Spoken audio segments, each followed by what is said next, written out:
Bore da, good morning. Croeso'r gynhadledd cyn gymau Bosnia Herzegovina a naill ai Gogledd Iwerddon.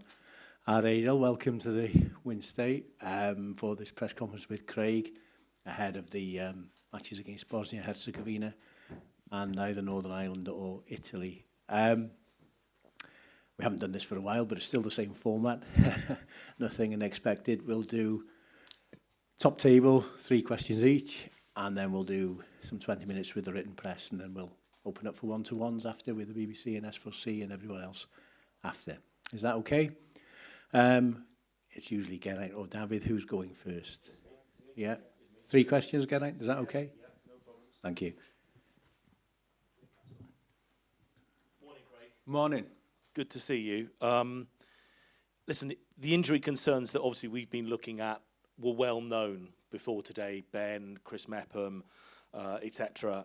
I suppose from a point of view to ask you is, how happy are you with the strength, the depth of the squad that you've got to get you over the line? Potentially two big games to get you to a World Cup. No, I'm always happy. I have to. You've never heard me complain. Never.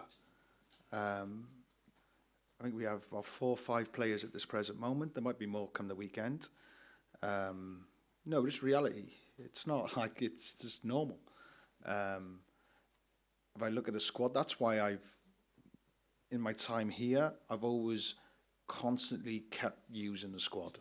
Now I know every game you'll see 6, 7 changes. We need a squad. Now to qualify for this World Cup, we've already played 8 games. It could be 10. And I always said, in order to qualify, it's the squad that gets you there. So, to me, at this present moment, yeah, I'd definitely be happy. Come Sunday evening, no matter where we are or who we have, there's no excuses. I'll be happy again. You have to plan, regardless of what happens now on March 26th, March the 31st, because it's less than 90 days until you're potentially playing an opening game at the World Cup. So have you got any updates that you can bring us in terms of the planning, in terms of a base, where it might be, how happy are you with it, and also, again, things you have to plan for, potential opponents in friendly matches, whether they're here in Wales or whether you're going to play them over in North America as well? Yeah. Well, we haven't been together for 3 months. We've got 3 days to qualify for Thursday, get through the Thursday's game. 3 days training. All of us have. Every team in this playoff. I've just seen someone here now. They prepare for 6, 7 weeks before they go into their first game. We got 3 days, and the teams who are the most prepared during that 3-day period are going to be the ones who have to stand a better chance of winning on Thursdays, and that's all of us. So I got to be honest. After that, yeah, there has been planning. You have to be prepared for either way, but I've not really concentrated too much on it. All my energy and all my focus has just gone on to this Bosnia game, these 3 days that are going to put us in the best position to win a very, very difficult game. In saying that then, when IG came in, it's been a while since we've done this. Obviously, we saw you in Wrexham beginning of February, but it is. The last time was November now. For your point of view, what has been the biggest challenge of the end of the World Cup qualifiers, where the majority of the teams knew they were going for a World Cup? Yes, I know you're going to say you knew you had these playoffs, but what's the biggest challenge of this 3-4 month gap where you don't get the players, you don't get to work with them, and as you say, you've now got 3 days. What is the biggest challenge in that time frame? No, look, the biggest challenge is getting into how we play. That's really important, because we haven't had them for a certain period. So our way of thinking, the way we take the meetings, the way we are as well. We do have coaches who are very active, so that's great. I'd have to lean on them a lot. But I have to be honest, for my own personal, it's been actually a really good few months. I've really enjoyed this period, even straight after the qualifiers. Before we drew in the World Cup, the playoffs, we knew who we were going to have. it was nice to look back on a group and where we stood, what we need to improve on, what we're doing well at. Yeah, I'm quite excited about where we are. I have to be honest. I believe our identity of how we are is clear. It's beyond clear. And it even, in all the metric systems, it spikes. It's exactly where I like us.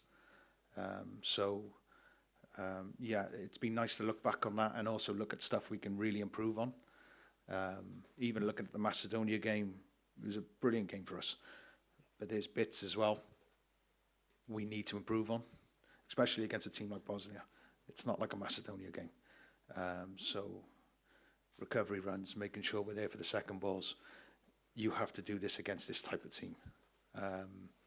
So, yeah, it's been a nice period, I have to be honest. It's allowed me to reflect and see where I am, reflect and see where the team are, and I quite like where we're both at this present moment. Thanks, Craig. David? Hi, Craig. Hope you're well. Not too, I've got a cold at the moment, so yeah. Same. You mentioned the North Macedonia game and what you have to improve. You've got a nervous weekend ahead of you. I know, making sure that the players are all fit. I'm sure you've got everything crossed. One player who has come through after an injury scare is Harry Wilson. How relieved were you that that injury was a minor one in the end? And no, yeah, he's definitely one of those players. You know, we have we do have a big squad, and we keep trying to improve that. And we have to, because the reality is the bigger squads stand a better chance of qualifying. And that's been proven, especially the quality you're able to turn out games and turn out players, keep that intensity within the team. But Harry we're still a little fragile, and there's still one or two players we can't really afford to lose. Now, I'd like us to get out of that situation. And Harry has definitely turned into one of those players. You look at our goals, you look at our assists, he's played a huge, huge part in that. And when he hasn't played, you can see the difference. We haven't had anyone to quite move into that.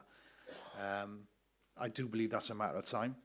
So, but at this present moment, and especially the form he's been on this season, we just hope he's fit and he can bring that onto us as well, which he has done. I have to be honest, in every game we've been involved in, or I've been involved in as a coach, and had Harry, he's usually had a big impact in the game.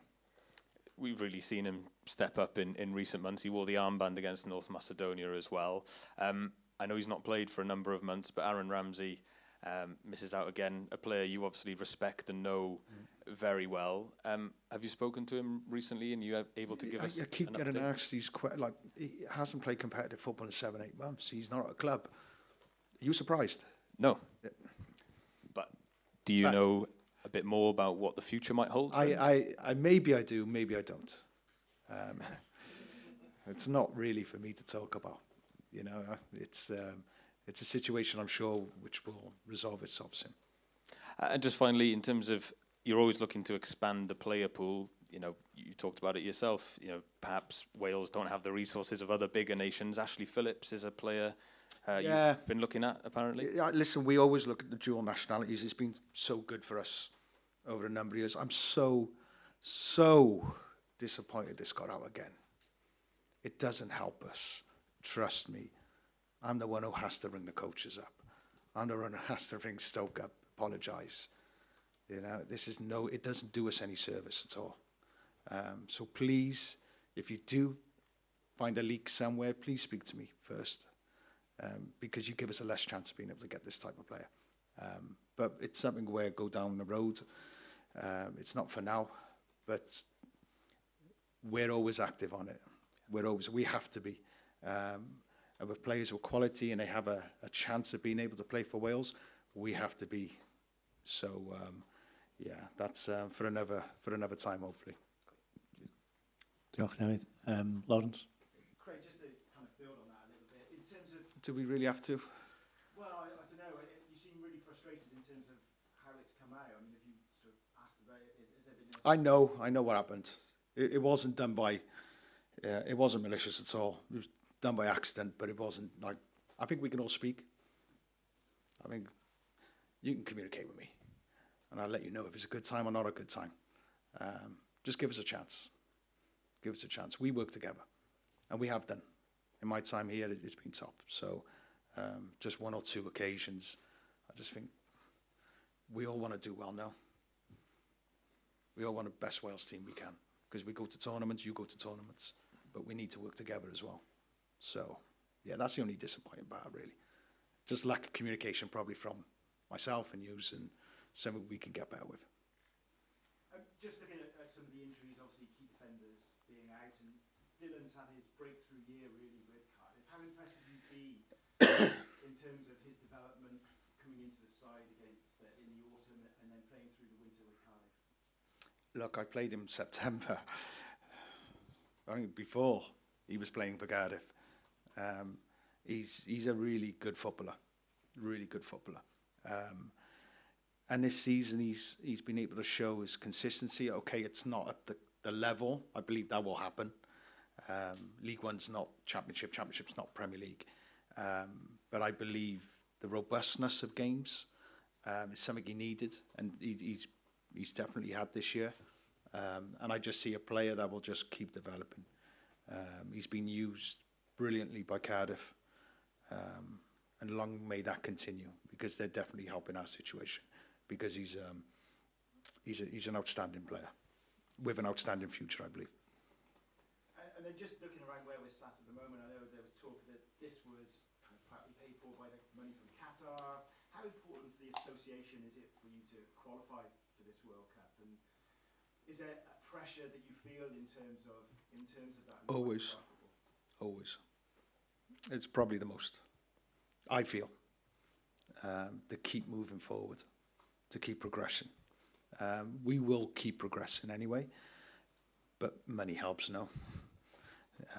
So I'm fully aware of what the financial situation could bring in.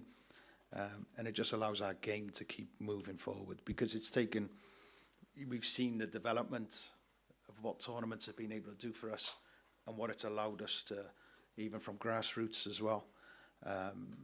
It's something I'm really passionate about. I just want to see our game keep developing. I love where it's at this present moment, and that's at all levels. And I am aware that type of money will help this game keep moving forward. Well, it'll speed it up. But we will get there as well. Any more questions from the floor? No? Okay. It's BBC and S4C first before the written press. Okay. Okay. Diolch yn fawr. We'll go and do BBC and S4C, then come back in with the written press, and then do everyone else after. Diolch.